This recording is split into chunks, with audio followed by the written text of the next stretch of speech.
Welcome to the EV Ready podcast, featuring industry leaders and their perspectives on electrification, hosted by EV Ready Energy. Hey everybody, welcome to the EV Ready podcast. I am grateful to have Heiko Schmidt, VP of Network Strategy and Monetization at Mercedes Benz High Powered Charging North America. Heiko, thanks so much for taking the time. Thanks for having me, Chris. I think our listeners are specifically going to have a lot of interest in this one because there's been so much talk around fast charging networks and things that have been going on in the industry recently. Obviously, the announcement that Mercedes was going to build a network was a really big deal, and you have that initial site in Georgia right now. That looks great. So really appreciate you taking the time to have a discussion. Before we kind of get into Mercedes, tell us a little bit about yourself, your background, and how you ended up getting to this point. Sure. I'm a Mercedes veteran, as they say, so I've been with the company for a long, long time. Can't tell you exactly how long because I'm aging myself here. But I started off on the German side, spent 10 years or so in Mercedes headquarters in Stuttgart, and then came to the US in 2011 in various roles, really doing a lot of product management, bringing vehicles to the market all the way from its initial design phase. Ran AMG in the US for a couple of years, but then transitioned increasingly to the electric side. And for the past years, focused almost exclusively on consumer-facing charging for Mercedes in the US, right? Really realizing how important that is. We'll get to that, I'm sure, later, but we realized we can't figure out electric if we can't figure out charging. Through that came connected with Andrew Cornelia. When our board first decided, hey, we're going to build our own network, and officially joined Andrew's team and our CFO's team here. I think is employee number 3 for this company as of October last year. So it's been a little bit of a journey. A good one, though. And how big of a team do you have now? We're up to around about 20 folks. So we can talk a little bit about the setup as well. Obviously, we have a very strong partner we're working with, M&8, and they have a dedicated team. This as well, dedicated in the sense of just focusing on MB/HPC, building our network, and then running and maintaining it as well. So obviously, if we count all employees working on this right now, we're probably up to 80. Wow, that was fast. Yeah, scaling quickly for sure. Good for you. That's awesome. And so you elaborated on it a little bit there, but if you can dig a little bit deeper into this, how was the idea of building the fast charging network for Mercedes Benz? How did that come to life? You mentioned that you knew you need to get good at charging, but tell us that story. Yeah, let's start with some of the global targets, right, that Mercedes has. And clearly, Mercedes is very, very dedicated to the transition to electric. Right? There's a pretty ambitious target to be completely carbon neutral by 2039 across our supply chain.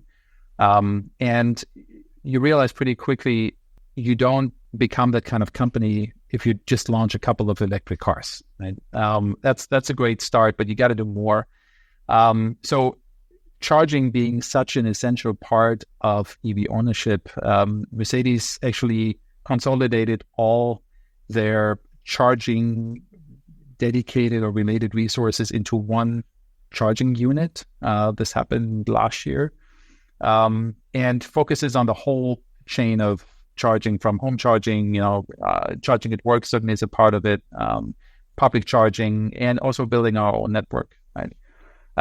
And again, the whole idea is that we want to own this part of the customer experience. It's such an essential part of EV ownership. And as I said before, if we don't figure out charging, we don't think we can be successful in this transition to electric. So that's where it all stemmed from. And the board made a pretty significant commitment when it comes to investment into this dedicated network.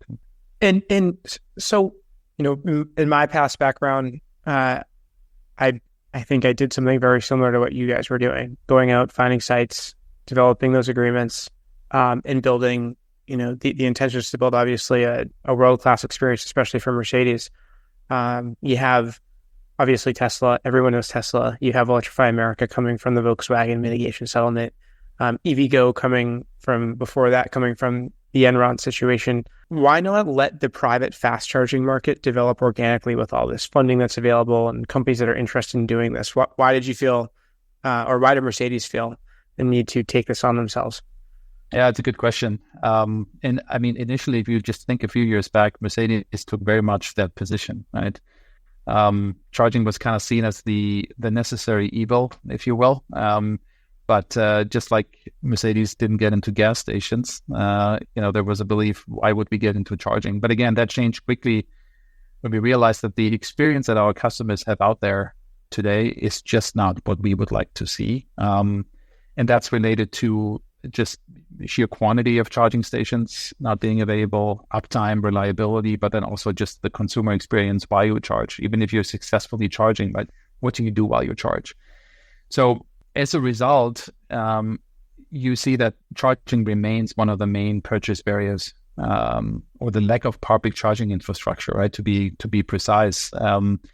And we can talk a little bit more about where the industry stands overall. I think the little bit of a blip we're seeing right now, where the growth for EV sales has slowed down a little bit, certainly has to do with that. So if anything, that was tailwind for us, right? And say, hey, this becomes even more important.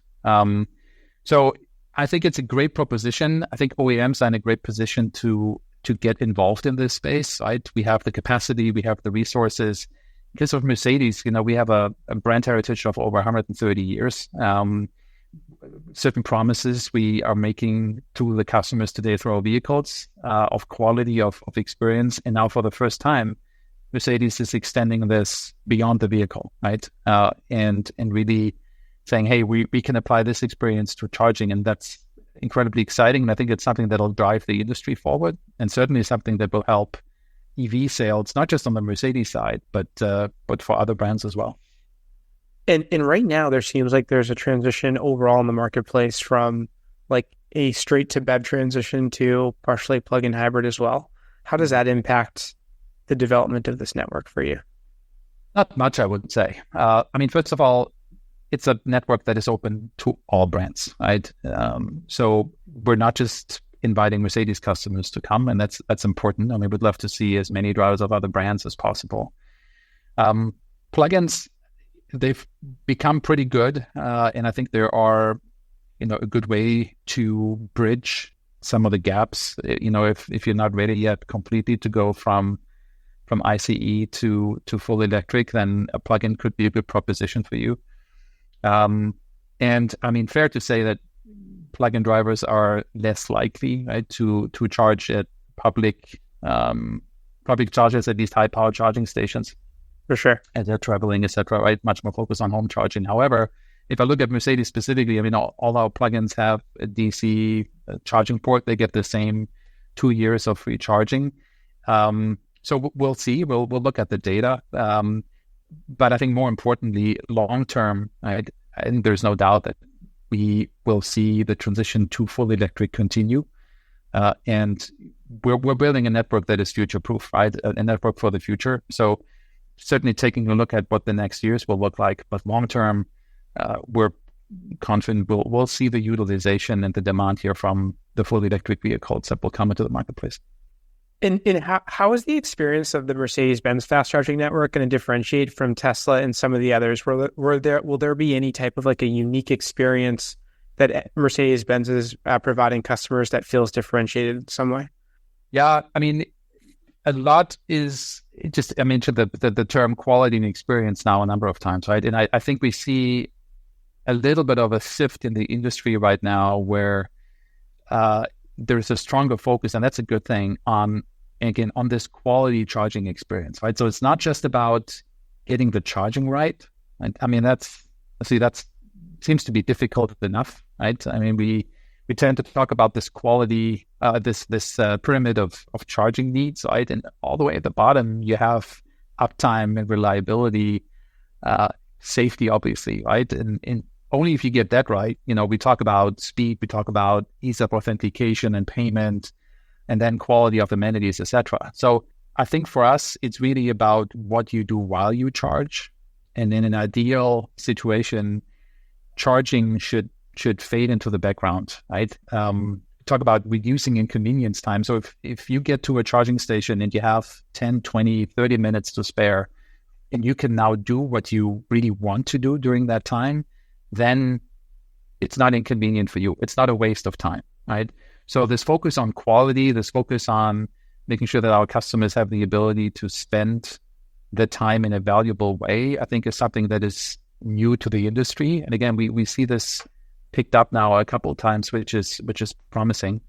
Beyond that, obviously strong focus on speed, right? 400 kilowatts only at this point, which gets great feedback. You mentioned Sandy Springs earlier. We have 12 other sites already live across the Southeast as well, and we're very happy with the customer feedback that we're seeing, and we're a little picky as well as to how we develop our network. So a little bit more of a focused approach, if you will. Definitely wanting to build where we see the demand either today or tomorrow. So we're not going to build a coast-to-coast coverage network, but this will be very much a more focused, higher quality network that we're trying to build here. And I think you're going to be charging cars at these higher speeds. I'm sure that's going to be a big focus. Can you talk a little bit about the vehicles themselves? What you expect the vehicles to take in terms of speeds in the future?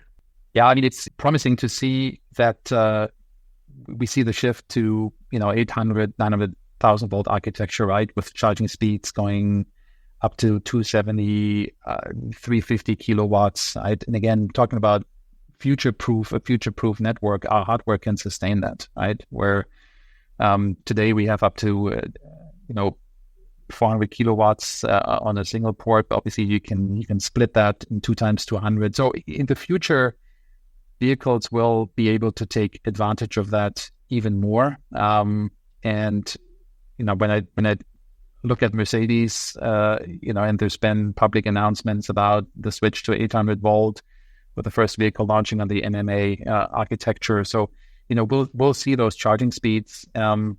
We won't get quite to a gas stop, right? But we'll get pretty darn close. And I think that's all part of the quality and of the experience that we're trying to look at. It's like reduce that charging time as much as we can, and therefore, frankly, also justifying the investment, right, into this kind of hardware and network, because you could build cheaper charging stations, right, a cheaper site with slower hardware. But I think it's the right call to make for sure. And do you think that this network is, so obviously it's a public charging network and it's for all different brands. How do you see this impacting some of the medium duty vehicles that Mercedes might be selling at some of their locations? Yeah, we obviously want to incorporate those needs as well. If you look at the site we built in Sandy Springs, it's got a pull-through stall, which is very convenient for a Sprinter van or any other medium-duty commercial vehicle. Also works great if you're towing, right? So we're not building Sprinter or medium-duty commercial vehicle capable stalls on every site, but where we can and where it makes sense, right? Also from an economical perspective, we're definitely incorporating that into our site design, whether that's just a longer stall, right, for the longer wheelbases, or whether that's an actual pull-through stall, which is not always an easy conversation with a site host as well. Yeah, because now you're taking up more space, but we're definitely seeing some potential there. And how do you see solar battery storage? You talked a lot about the real goal of creating cleaner transportation. How do you? What are some of the other things that you're doing on the energy production side or the storage side to, I guess, achieve your goals? Yeah. Well, I mean, I want to mention M&A here as a great partner, right? Obviously, they have a lot of experience in the renewable energy space, right? And I mean, all our energy is clean energy, right? Meaning we're offsetting with CO2 certificates, and we could see definitely in the medium term that we're actually seeing energy from renewable sources directly at a site, right? It's probably going to be a site-specific discussion, but I think that's something that would add a lot of value. We have, wherever we build canopies, we will have solar panels. Obviously, those are not really powerful enough to power the chargers, right? But you mentioned also battery backup can be a solution. We haven't really prioritized this for our initial sites, but it's definitely something on the radar, and can make sense, whether it's to offset some of the demand charges, or just build a more reliable site in California, etc. So I think there are plenty of ideas on how we can incorporate some of the new technology in again future-proofing our sites, and delivering on that promise.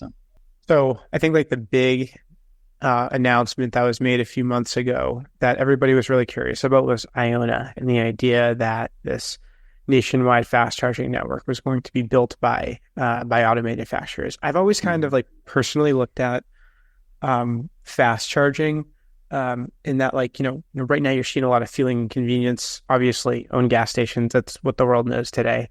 But for me, the networked component of charging allows companies that have a core business to drive that core business and provide certain value to end users through that network. So I've always kind of thought auto manufacturers at the end of the day were going to own most of the fast chargers in the United States. Could be wrong long term, just one guy's thought.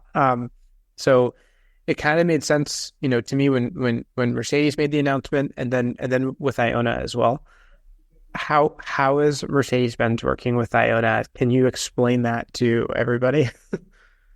I'm sure that's a question that many people have been asking themselves. Right? Because the announcements came out within, I think, a few months of each other.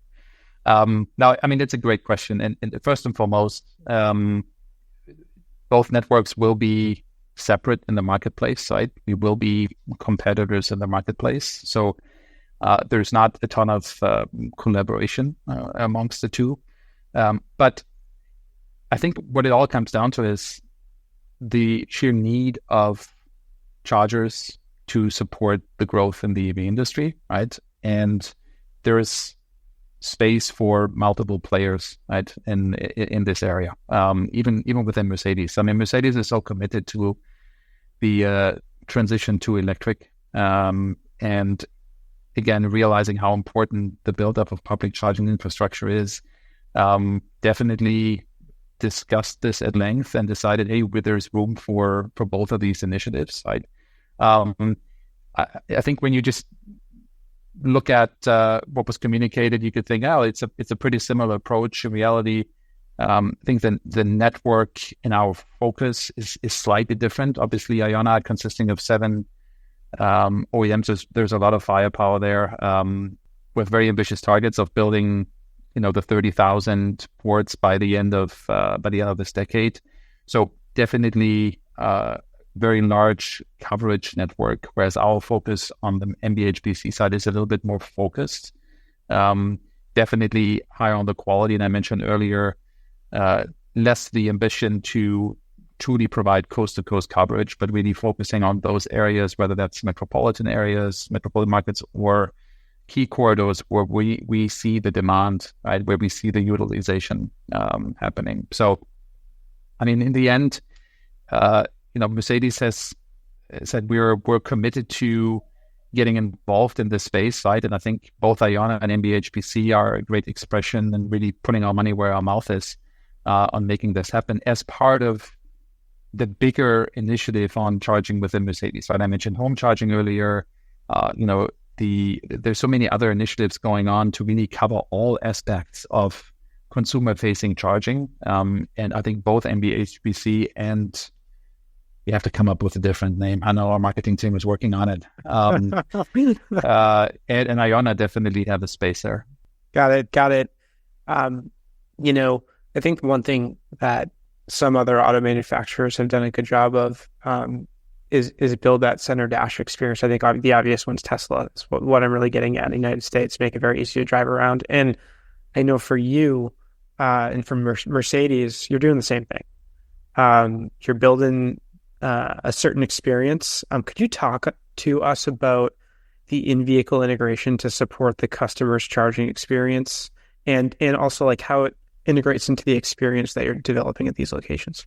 Yeah, it's a great question, and it's a hugely important point, right? And now I'm thinking back into my previous role with Mercedes USA, where I had the pleasure to not only run the consumer-facing charging initiatives, but also oversee product management for our electric cars, right, for quite some time. And we took a close look at who's that initial customer, right? Who we saw when we launched the EQS, and lots of those folks purchasing or leasing these cars were first-time EV owners, and that's something we've seen consistently now for the past years, and that's a good thing, right? If we're successfully transitioning not only Mercedes customers, but any ICE customer from other brands as well into an electric Mercedes, that's great. But it brings the challenge, right, of the customer now coming in and never having driven electric before. Our dealers do a great job in training the customer, but there's so much more that needs to be done that can be brought across in just 10, 15 minutes of delivery time.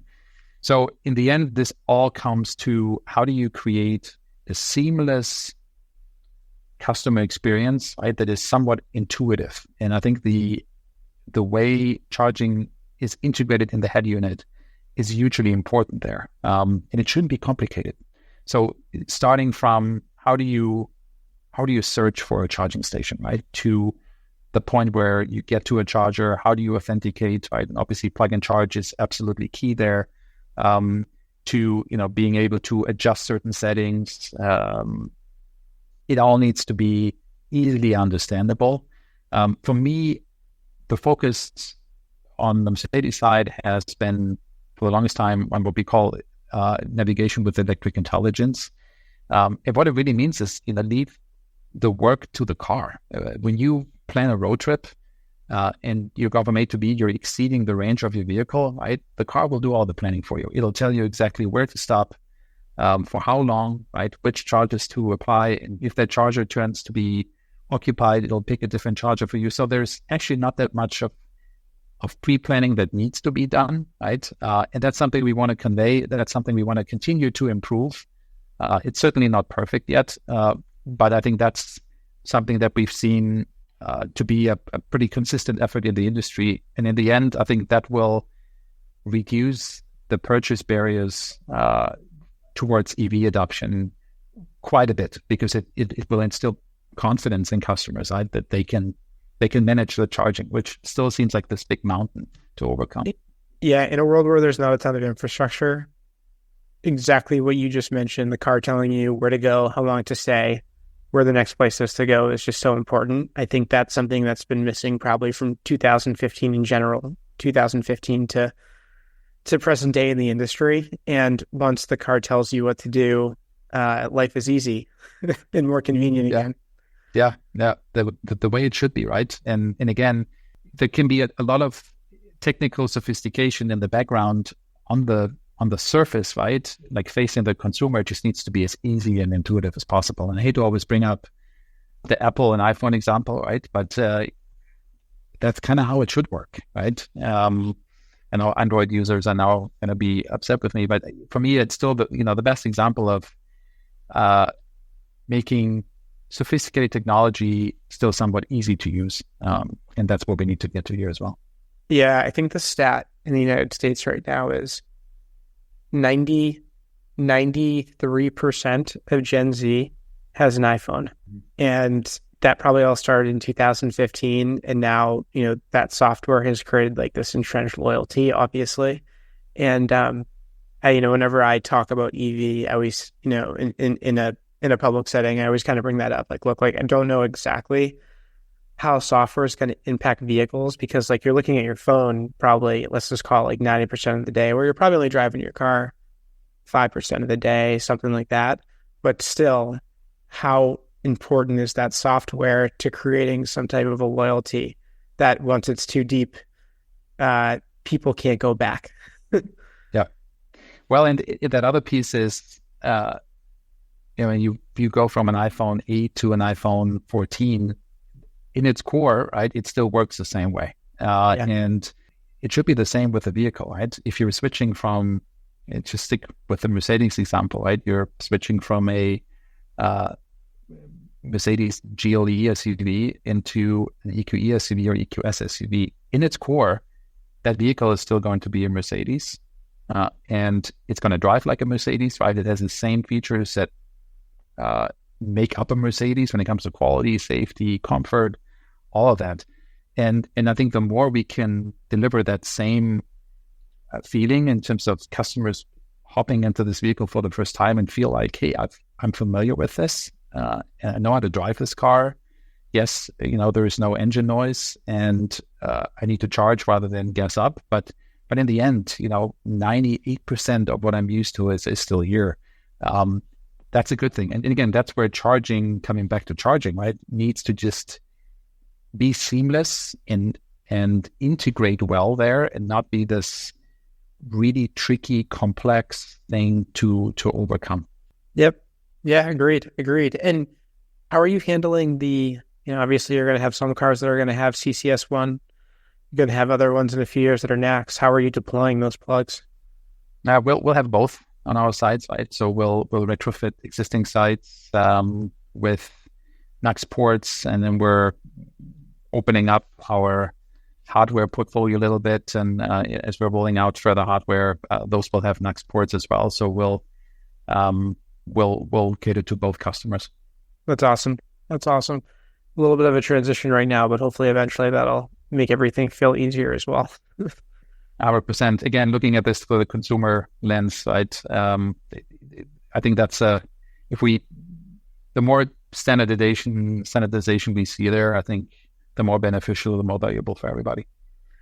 So obviously you have the site in Georgia, which is a beautiful site. If anybody hasn't seen it before, if you want to just speak a little bit about that site. But then the next question is, where can people expect to see some chargers springing up shortly? And then the most selfish question is, when are we going to see one in New England? Yeah, good question. So we built Sandy Springs. The site opened in November of last year. We built that in record speed, and really huge kudos here to the M&A team, the ops team. Like that site, I remember my desk at MBUSA was right at the corner overlooking that area, and looking down in June of 2023, there was still just nothing. And then in record speed, that site came up, obviously creating a lot of buzz in the industry. Up to this point, I really think this is the most beautiful charging station in the United States. The way it's been designed, but then also executed. So we have 8 ports, 400 kilowatts, right, with the charge point hardware. We have a canopy with solar panels. We have a dedicated customer lounge, right, that is open. We have restrooms. They're clean, right? They're well maintained. It's a great space to hang out. And customer comments and feedback have just been fantastic, right? So that was the first site we brought live, and it's back then we would have called this a flagship site. We actually have some ideas now on how we can even increase the level of customer experience here. Really take this up a notch even. So stay tuned for that. But since then, we've built 12 additional sites with one of our first big site partners, Buc-ee's, right? So along travel centers, primarily in the Southeast, which is where the Buc-ee's footprint is. For those folks in Texas, they'll know what I'm talking about. It's an institution, right? It's a great place. It's a great fit for us. It's a great place to spend 20, 30 minutes, very clean restrooms, amenities. So that's been working really, really well. So we'll continue to expand that footprint with Buc-ee's as they expand as well to areas outside of the Southeast. And the next big site host that we publicly announced is Simon Malls, right? Obviously having a bunch of properties, again, great fit with a very similar focus on customer experience. So we'll likely see the first sites at Simon Properties go live this year. or if not early next year. And working on further, let's say, master agreements or collaborations with other big site hosts. So stay tuned. Obviously, right now our focus or our network is a little biased towards the southeast. In the end, we want to build a nationwide network. So you'll definitely see sites as constructions allows. It's, as we go out to the West Coast, it just gets a little trickier. Lead times get a little longer. But we'll see some sites pop up there with very ambitious targets for 2025 in terms of ports we want to bring live. And certainly the Northeast is one of the core areas as well. So definitely area here in New York, but also heading up north, you'll see some sites go up there. Awesome. Yeah, obviously utility timelines are not short up here either. So I'm sure we'll have to be patient up here as well. Yeah. If we could execute quicker, we would, for sure. Yeah. But again, our teams are doing a fantastic job in accelerating where they can. Awesome. Well, I think that's all the questions I had. So I just want to thank you for taking the time. I think a lot of people are really interested, especially after that first site, to see a network, the quality of that first site come out and be able to use it. I know I am. And it's definitely needed in the United States right now. And so really looking forward to seeing the pins and the dots on the map come together to build this fast charging network across the US. Yeah. Thanks, Chris. Certainly an exciting time, right, to be in this industry with all the change that's happening. No, it's been fun. Thanks for having me on. That was fun. Awesome. Thanks again.